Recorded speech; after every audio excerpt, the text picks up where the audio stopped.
Kuldīgai ir tāds pilsoņu saraksts, kurā reģistrēja pilsētas īstenos namniekus, tādi pilsētas iedzīvotāji, kuriem arī piederēja savus namus.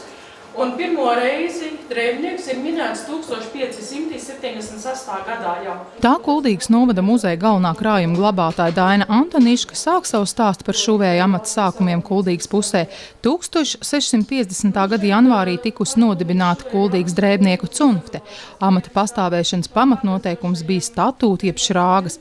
Kurzemē parasti amatā apvienojās 3 līdz 4 meistari un katram amatam bijusi sava lāde, dokumentu, naudas un vērtslietu glabāšanai. Tā bija arī patstāvības simbols un glabājās amata vecākā jeb eltermaņa mājā. Amatnieku sanāksmes notika 4 reizes gadā pie atvērtas lādes. Jāteic gan, ka cunftes bija diezgan noslēgtas un jaunus biedrus uzņēma nelabprāt.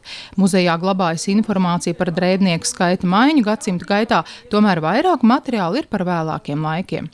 Jau no 19. gadsimta vidus tā senā viduslaiku sistēma tika mainīta un varēja arī latvieši iestāties amatos. Un līdz ar to arī Kuldīgā ne tikai drēbnieku skaits pieaug, bet arī citu amatu piederīgie. 1941. gadā Kuldīgā tika nodibināts rūpu kombināts, taču tā veidošanos pārtrauc Otrā pasaules kara darbība.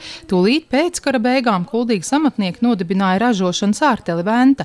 Tika atvērts arī 10 darbnīcas, kurpnieku, drēbnieku, frizētam un citas. Daudzi vēl atceras Kuldīgas sadzīves pakalpojumu kombinātu. Tas ticis organizēts uz rūpu kombināta bāzes.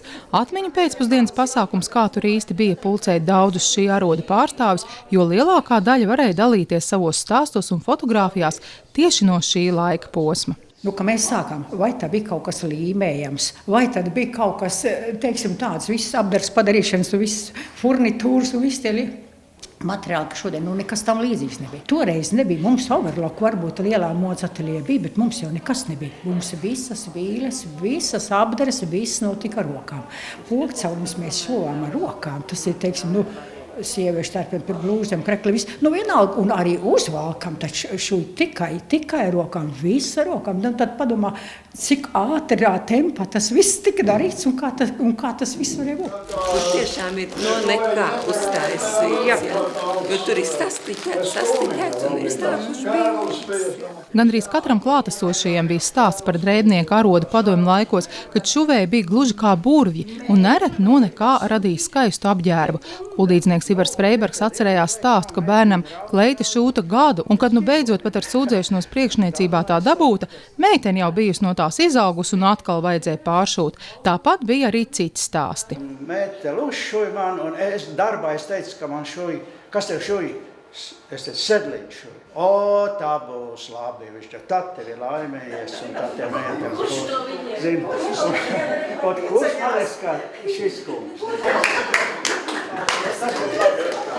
Viss tā kā mēteli novalkāja un bija nosakot. Tāpat šuvēji atzina, lai kādu laiku būtu bijuši kuldīdznieki vienmēr gribējuši skaisti ģērbties, un šuvējiem darba nekad nav trūcis.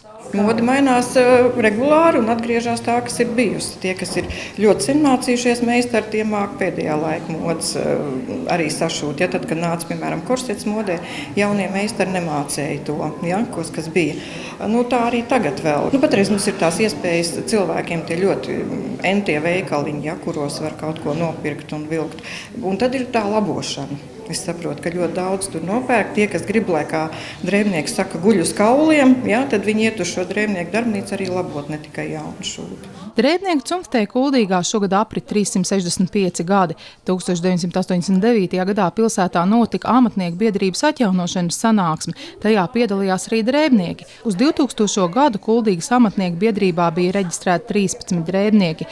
Šo amatu tolaik varēja apgūt arī Kuldīgas 78. arodvidusskolā. Šobrīd gan biedrības darbs ir apsīcis, taču bijušie kolēģi šatad satiekoties un sazvanoties. Tāda bija arī šī tikšanās reize. Ieva Benefelda, Alans Peršovits, Skrundas televīzija.